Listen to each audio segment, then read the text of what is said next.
Imagine-se parado diante do templo em Jerusalém, o local mais sagrado para os judeus do primeiro século. À sua frente você teria 3 portas em sequência aguardando sua entrada. Além dos nomes oficiais, havia uma interpretação derivada do Talmud, onde cada uma delas carregava um significado profundo para a fé do povo de Israel. A primeira porta, chamada de O Caminho, não é apenas uma entrada física. Ela simboliza o início de uma jornada espiritual, uma aproximação do homem com Deus. É a porta da preparação, o convite inicial para trilhar uma estrada que conduz ao que existe de mais sagrado para o povo judeu. No contexto judaico, o caminho para Deus exigia sacrifícios e rituais, pois o pecado e a imperfeição humana criavam uma barreira. Os judeus tinham o altar, o sumo sacerdote e um conjunto de leis e cerimônias que os guiavam ao templo. Jesus surge justamente para mudar essa realidade, não eliminando o templo ou a lei, mas cumprindo ambos. Ele foi o último sacrifício do sacerdócio levítico, cumprindo assim na sua totalidade a exigência da lei.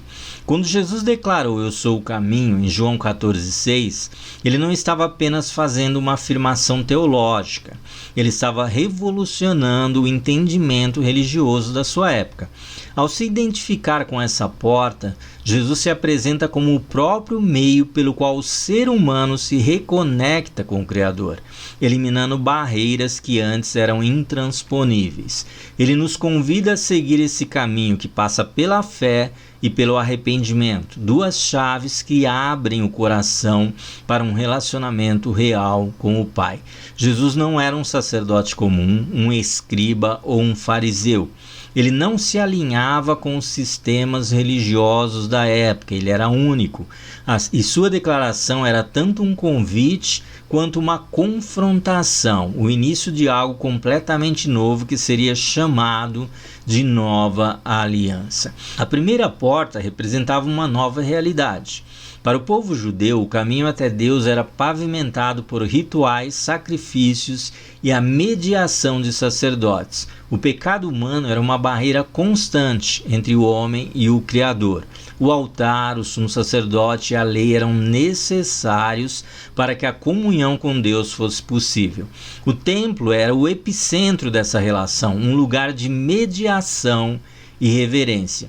Mas Jesus ele veio para transformar essa realidade, cumprindo em si mesmo a exigência da lei. Como eu já disse, ele era o último sacrifício do sacerdócio levítico e era um sacrifício que gerava equivalência. A própria Bíblia diz que sangue de bodes e animais não poderia purificar pecados, já que não havia equivalência. Então Jesus veio como um homem perfeito, o homem que não cometeu pecados, um segundo Adão que fez aquilo que Adão foi incapaz de fazer.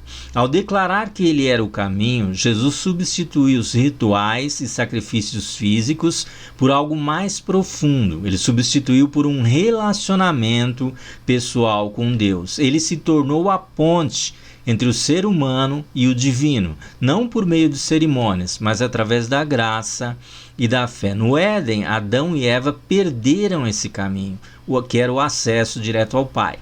Desde então, a humanidade ela vem caminhando em círculos, tentando encontrar novamente a estrada perdida.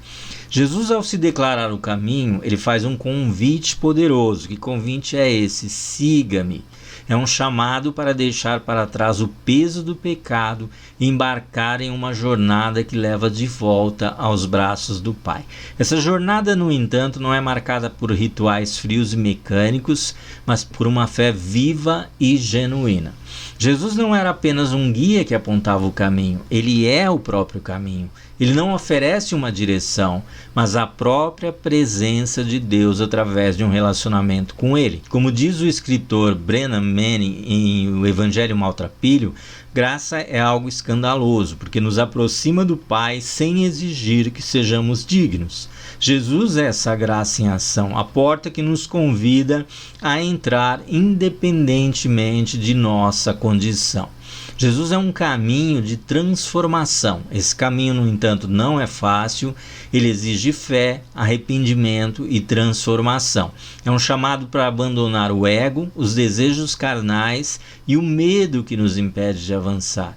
É uma jornada que começa com a cruz, onde deixamos nossa velha natureza e assumimos ali uma nova identidade em Cristo Jesus. Paulo ele descreve esse processo em Romanos 12:2, dizendo: não vos conformeis com esse mundo, mas transformai-vos pela renovação da vossa mente. Ao entrar no caminho, somos convidados a reavaliar nossos valores, nossas prioridades e nossas motivações. Não é uma jornada para aqueles que buscam conforto, mas para aqueles que estão dispostos a serem moldados pelo Espírito Santo de Deus. Os primeiros cristãos, eles entenderam isso profundamente. Antes mesmo de serem chamados de cristãos em Antioquia, relatado ali em Atos 11:26, eles eram conhecidos como os do caminho, está lá em Atos 9:2. Esse nome não era apenas uma designação qualquer, era uma descrição da vida que eles levavam. Eles não seguiam uma religião organizada, mas uma pessoa, Jesus Cristo. Suas vidas eram marcadas por amor, compaixão, justiça e uma devoção inabalável ao Senhor. Eles procuravam imitar ao Senhor em todos os seus caminhos. No contexto judaico, o caminho até o templo ele exigia sacrifícios, como já foi dito, pelos pecados. Era um processo complexo e muitas vezes doloroso. Mas Jesus ele veio para mudar isso de forma definitiva. Ele não apenas aponta para o perdão, ele é o perdão. Ele é o sacrifício final e perfeito que remove para sempre a culpa e a condenação do pecado. Quando Jesus diz: vinde a mim, todos estão cansados e oprimidos ou sobrecarregados, e eu vos aliviarei, está lá em Mateus 11:28, ele está oferecendo algo que nenhum sistema religioso jamais poderia oferecer, que é o descanso para a alma. O caminho até o Pai não é mais pavimentado por obras humanas, não se engane, mas pela graça divina. Para os ouvintes dos nossos dias, que ouvem o Evangelho, essa verdade é um poderoso lembrete de que Deus não exige perfeição, até porque o ser humano não teria condições de cumprir essa exigência. Ele apenas pede um coração disposto. A primeira porta, chamada o caminho, é um convite para deixar de lado os fardos do legalismo e abraçar a liberdade da graça. Como na parábola do filho pródigo, somos convidados a experimentar uma vida de filhos e não de escravos ou meros trabalhadores. Jesus disse aos seus discípulos que não os chamaria mais de servos, mas de amigos, porque tudo que recebeu do Pai tinha transmitido a eles. Ao contemplar Jesus como caminho, somos confrontados com uma escolha: permanecer do lado de fora ou atravessar a porta. Essa escolha não é teórica, é profundamente prática e transformadora. É um convite para uma vida de propósito marcada pelo amor e pela reconciliação com Deus. C.S. Lewis, no seu livro Cristianismo Puro e Simples, ele escreveu que se você está no caminho errado, progresso significa dar meia volta e entrar no caminho certo. Jesus é esse caminho, ele é a porta que nos conduz à vida eterna, mas também a uma vida abundante aqui e agora. Aprendemos aqui que Jesus é o início de tudo. Ele é a entrada para uma jornada de fé, arrependimento e transformação. Ao atravessar essa porta, encontramos não apenas o perdão, mas também a graça que nos sustenta e nos mantém de pé. O caminho é mais do que uma rota, é uma pessoa, e essa pessoa é Cristo. A pergunta que fica é: você já cruzou a porta do caminho? Que áreas da sua vida ainda precisam ser entregues a Cristo para que você caminhe plenamente com Ele?